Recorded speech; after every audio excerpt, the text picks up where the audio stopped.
इस वीडियो में आप जानेंगे कि बर्थ सर्टिफिकेट कैसे बनाया जाता है बिना किसी कचहरी, आपके तहसील और किसी भी सरकारी ऑफिस के चक्कर लगाए।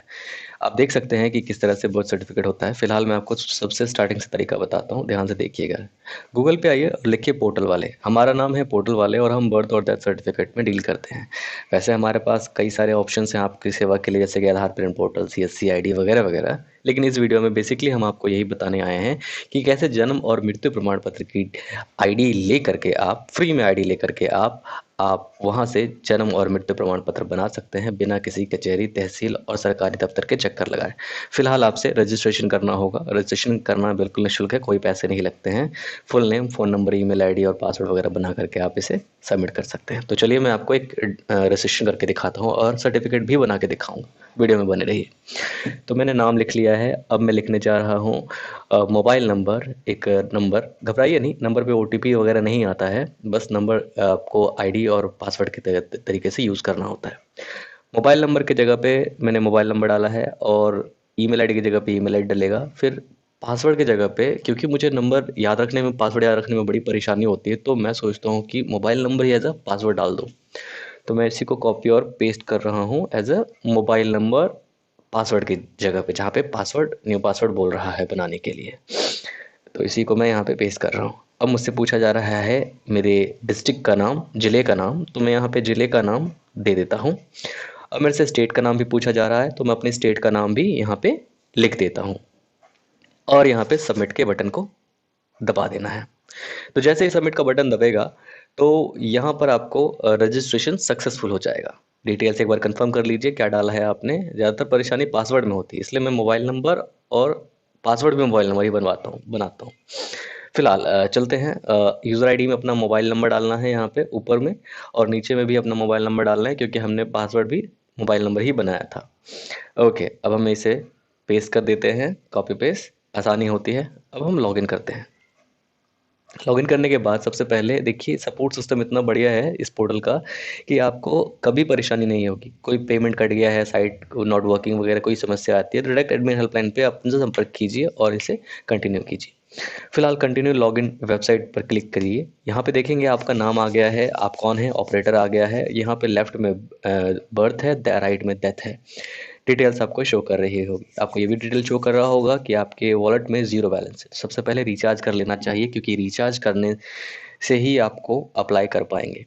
तो जैसे ही रिचार्ज पे क्लिक करेंगे तो ये QR कोड आपको दिख जाएगा। अब इस QR कोड पर आपको स्कैन करके रिचार्ज करना है। नीचे देख सकते हैं आपको ऑफर्स आते रहते हैं। अगर आप उस ऑफर्स का इस्तेमाल करते हैं तो 100 में 200, 100 में 100, 200 में 250 या फिर ऐसे आपको भी मिल सकते हैं। फिलहाल हम 100 रुपये का ही नॉर्मल रिचार्ज करके इसे प्रोसेस करते हैं। तो जैसे मेरा से रिचार्ज यहाँ से फ़ोन पे सक्सेस हो गया, अब मैं इसे कंफर्म करता हूँ। तो जैसे ही यहाँ पे हम कंफर्म इसे करेंगे, कंफर्म करने के बाद पोर्टल पे ये कहेगा कि अगर आपका कोई स्क्रीनशॉट भेजना है एडमिन को तो आप स्क्रीनशॉट यहाँ से भेज सकते हैं। हमें इसकी ज़रूरत नहीं है, तो इसलिए हम यहाँ पे स्क्रीनशॉट नहीं भेजेंगे, हम होम बटन दबा देते हैं। अब फिर से कह रहा है कोई समस्या हो तो संपर्क कीजिए। हमें कोई समस्या अभी है ही नहीं, तो संपर्क क्यों करें। लेकिन पैसे तो अपडेट हुए नहीं, संपर्क करना चाहिए। एक बार रिफ्रेश करके देखते हैं। ओके, संपर्क करने की ज़रूरत नहीं है, रिफ्रेश करने से ही हमारा वॉलेट अपडेट हो गया है। अब हम बर्थ के इस वाले अप्लाई बर्थ पे क्लिक करेंगे और यहाँ से हम बर्थ पहले बना के देखेंगे।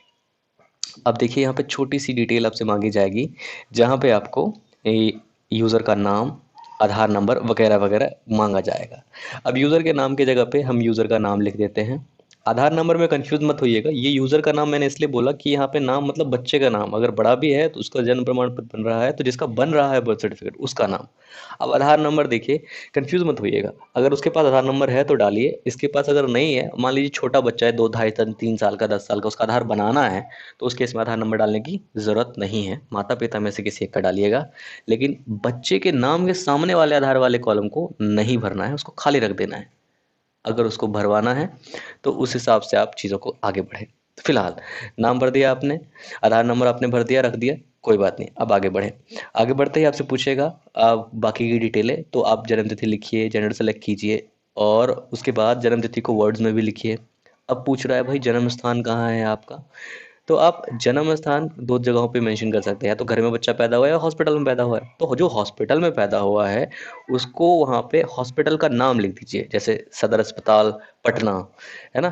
तो ये होता है, ये लिख दीजिए। या बच्चा घर में पैदा हुआ है, तो आप होम लिख दीजिए, लेकिन नीचे जो हॉस्पिटल सेलेक्ट होगा, वो तो आपके एरिया का ही सेलेक्ट होगा। फिलहाल आगे आते हैं, पिता के नाम की जगह पे पिता का नाम, माता के नाम की जगह पे माता का नाम। आधार नंबर मैंडेटरी नहीं है, लेकिन अगर पिता है जीवित और पिता का आधार है तो डाल दीजिए। माता है तो माता का आधार डाल दीजिए। अगर माता की मृत्यु हो गई है तो कोई बात नहीं, बिना आधार नंबर के भी आप इसे कर सकते हैं। स्थायी पता की जगह पे उसका गांव, तहसील, पोस्ट, जो भी है, डिस्ट्रिक्ट, पिन कोड, राज्य का नाम पूरा लिखें। पूरा लिखने के बाद उसके बाद स्थायी पता आप जब पूरा लिख लें, तो उसी चीज़ को कॉपी करके नीचे जन्म के समय पता, ठीक है, वहाँ पे डाल दें। उसके बाद आपको आगे जो 2 सवाल हैं होंगे, वो बड़े ज़्यादा परेशान करने वाले होंगे, जैसे कि पंजीकरण की तिथि। तो ये जो पंजीकरण की तिथि होती है, ये आपको आज की भी सेलेक्ट कर सकते हैं या फिर 1-2 साल पहले की भी सेलेक्ट कर सकते हैं। मतलब हॉस्पिटल में कब ये दर्ज हुआ कि ये बच्चा पैदा हुआ है। अगर ज़्यादा परेशानी हो समझने में, तो आज की डेट डाल दें जिस दिन आप अप्लाई कर रहे हो। उसके बाद अपना राज्य सेलेक्ट करें। फिर यहाँ पर आकर के आप सेलेक्ट करें कि आपका डिस्ट्रिक्ट कौन-सा है या फिर आपके नियर बाय का हॉस्पिटल क्या है। तो जैसा कि ये भागलपुर के किसी शहर में पैदा हुआ है, तो भागलपुर का एक हमारे पास काफ़ी सारे हैं, लेकिन म्युनिसिपल कॉर्पोरेशन है। आप देख सकते हैं कितने सारे हॉस्पिटल की लिस्ट है, तो आप अपने हिसाब से सेलेक्ट कीजिए। अब देखिए ये यहाँ पे एंट्री हो गई है सक्सेसफुल। अब इसको व्यू कर सकते हैं, बन के रेडी हो गया आपका बनाया हुआ बर्थ सर्टिफिकेट। तो जैसे ही आप इस पे व्यू पे क्लिक करेंगे, तो यहाँ पे आप कहेगा कि व्यू, इसको ओपन होगा। तो आप देख लीजिए, देखिए सिक्योरिटी रीज़न की वजह से ब्लर किया जा रहा है, आप इस बात को समझिए। अगर आपको इस बात को समझ पाएंगे तो बेहतर होगा, क्योंकि जो सिक्योरिटी, किसी की भी डिटेल्स को हम पब्लिक नहीं कर सकते। तो हम बस आपको तरीका बता रहे हैं कि किस तरह से हो रहा है। अब आप देखिए, ऐसे ही आपने देखा होगा सही मायने में। नीचे अगर क्यूआर स्कैन भी कर सकते हैं, एनी टाइम स्कैन होता है। प्रिंट पर क्लिक कीजिए। प्रिंट पर क्लिक करने के बाद इस तरह से पीडीएफ आपको सेव करने के लिए कहा जाएगा। तो आप इसे या तो सेव कर सकते हैं या तो कैंसिल करके वापस आ सकते हैं। तो हमारे कहने का मतलब है कि इस वीडियो के माध्यम से हमने आपको ये बताया कि हमारे पोर्टल पर कोई भी परेशानी नहीं होगी, चाहे आप बर्थ अप्लाई करें, डेथ अप्लाई करें। आधार भी आप खाली समय में कर सकते हैं, जब आपके पास आधार मैनुअल वाले ग्राहक आते हैं तो वो भी कर सकते हैं। आईडी बिल्कुल निःशुल्क है, बस आपको जो चार्ज लगेगा वो प्रिंट का लगेगा। बर्थ का जो चार्ज है वो समय समय पर ऊपर नीचे होते रहता है। अभी तो 40 रुपये का रेट चल रहा है। अब कोई समस्या हो तो कांटेक्ट कीजिए, जो व्हाट्सएप से डायरेक्ट चैट विद एडमिन कीजिए। और हमें आशा होगी कि आपको इस वीडियो से समझ में आया। नहीं समझ में